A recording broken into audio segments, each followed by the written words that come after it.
दिल्ली शराब नीति घोटाले में गिरफ्तार सीएम अरविंद केजरीवाल फिलहाल तिहाड़ जेल में बंद है, लेकिन सीएम अरविंद केजरीवाल की मुश्किलें अब और बढ़ती नजर आ रही हैं। सीएम केजरीवाल को कोर्ट ने एक बड़ा झटका दे दिया है। केजरीवाल ने अपनी गिरफ्तारी को दिल्ली हाई कोर्ट में चुनौती दी थी। इस पर फैसला सुनाते हुए दिल्ली हाई कोर्ट ने केजरीवाल को बड़ा झटका दिया। कोर्ट ने केजरीवाल की गिरफ्तारी को सही ठहराया है। सुनवाई के दौरान हाई कोर्ट ने कहा कि ईडी के पास पर्याप्त सबूत थे, जिसके आधार पर केजरीवाल को गिरफ्तार किया गया। हालांकि केजरीवाल ने हाई कोर्ट के इस फैसले के खिलाफ सुप्रीम कोर्ट का रुख किया है। अब इस मामले में केजरीवाल को सुप्रीम कोर्ट से राहत की उम्मीद है, लेकिन फिलहाल केजरीवाल की मुश्किलें बढ़ती नजर आ रही हैं। सवाल ये भी उठ रहा है कि क्या केजरीवाल को सीएम पद से इस्तीफा देना होगा? क्या दिल्ली के सीएम केजरीवाल को कुर्सी छोड़नी होगी?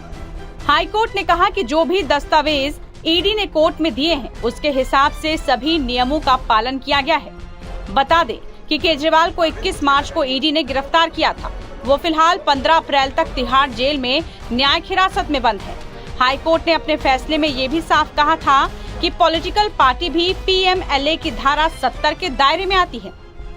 कोर्ट की इस टिप्पणी से केजरीवाल और उनकी आम आदमी पार्टी की मुश्किलें बढ़ने वाली हैं। पीएमएलए की धारा 70 के तहत किसी कंपनी की ओर से किए गए अपराधों के लिए सजा का प्रावधान है। इसके मुताबिक जब कोई कंपनी मनी लॉन्ड्रिंग करती है तो हर एक व्यक्ति जो अपराध के समय उस समय कंपनी का प्रभारी या जिम्मेदार था, उसे दोषी माना जाएगा और उसके खिलाफ कार्रवाई की जाएगी। केजरीवाल पर हाईकोर्ट के फैसले के बाद अब केजरीवाल के इस्तीफे को लेकर मांग उठ रही है। बीजेपी लगातार केजरीवाल के इस्तीफे की मांग कर रही है। दिल्ली हाईकोर्ट के फैसले से ये मांग और तेज हो गई है। हालांकि आपकी ओर से इस मांग को बार बार खारिज किया जा रहा है।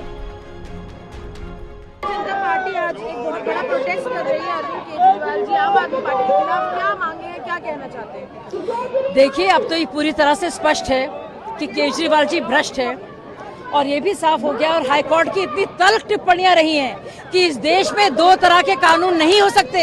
एक कानून ऐसा जो आम साधारण नागरिकों के लिए हो और एक कानून सुल्तान साहब के लिए हो, सीएम साहब के लिए हो। हाईकोर्ट ने ये भी कहा है कि उनके पास इनफ मटेरियल है, यानी कि बहुत सबूत हैं जिसके आधार पर ये पूरी कानूनी प्रक्रिया हुई है। हाईकोर्ट ने ये भी कह दिया है कि कोई भी सियासी दलीलें नहीं चलेंगी।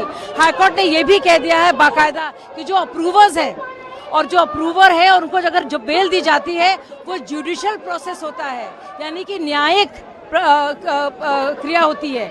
उसका लेना देना किसी भी सियासत से नहीं है। उन्होंने ये भी कहा है कि केजरीवाल जी क्योंकि मुख्य आरोपी हैं और इसलिए आरोपी के आधार पर इन्वेस्टिगेशन नहीं किया जाएगा।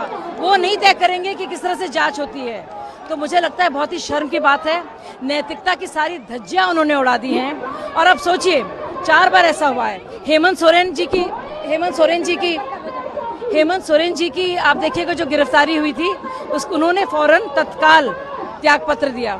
दूसरी तरफ आप देखिए कि किस तरह से जब लालू प्रसाद यादव भी उनकी गिरफ्तारी हुई थी, उन्होंने राबड़ी देवी को बिठा दिया। बहुत बढ़िया। और जयललिता जो है, आप देखिए कि उनकी भी गिरफ्तारी हुई, 48 घंटों में उन्होंने त्याग पत्र दिया।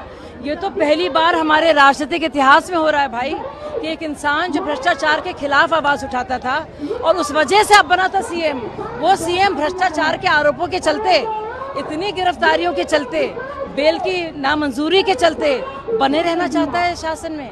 मतलब ये पार्टी तो झाड़ू की बात करती थी, शुरुआत होती है झाड़ू से, खत्म होती है दारू पर।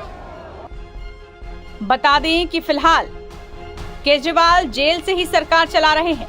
हालांकि दिल्ली के एलजी वीके सक्सेना ये कह चुके हैं कि जेल से सरकार नहीं चलाई जा सकती। केजरीवाल अभी 15 अप्रैल तक तो जेल में ही हैं, लेकिन उन्होंने अभी इस्तीफा नहीं दिया है। अगर वो इस्तीफा देते हैं तो फिर कोई नया सीएम बनाया जाएगा। अगर केजरीवाल इस्तीफा नहीं देते हैं तो दिल्ली के एलजी वीके सक्सेना दिल्ली में राष्ट्रपति शासन लगाने की सिफारिश भी कर सकते हैं। टाइम्स नाउ भारत डिजिटल की रिपोर्ट।